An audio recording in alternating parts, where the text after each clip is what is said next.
Madam আপনি কি করেন? আমি আমি বাড়ির একমাত্র বউ। আমি বাড়িতে ফুল টাইম চাকরি করি, কোনো বেতন ছাড়াই। আপনার যোগ্যতা? এই ধরো সকাল 6টায় আমার কাজ শুরু হয়। তারপর এই বাসন মাজা, কাপড় কাচা, ঘর দুয়ার মুছা, রান্না বান্না করা, একদম সবার শেষে রাত্রে 11টার সময় সবার খাওয়া দাওয়া হয়ে গেলে তারপর আমার কাজ শেষ হয়, মানে ডিউটি শেষ হয়।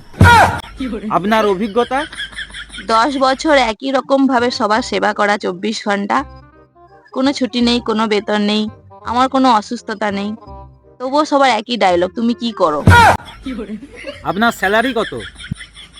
আমার শাশুড়ি সারাদিন কানে কাছে ঘ্যানের ঘ্যানের করে, আমার ননদ একটার পর একটা অর্ডার করে, আর আমার ভাতার রাত্রেবেলা এসে 2-4 ঘা দিয়ে দেয়। এটাই আমার স্যালারি। আপনার প্রমোশন? প্রথমে মেয়ে ছিলাম, তারপরে বউ হলাম, এখন আবার মা হয়েছি, কয়েকদিন পরে শাশুড়ি হব। পদে পদে আমাদের নাম চেঞ্জ হবে, কিন্তু দায়িত্ব কখনোই শেষ হবে না। আমরাই হলাম বাড়ির বউ। আমরা স্থায়ী, কিন্তু আমাদের পরিচয় অস্থায়ী।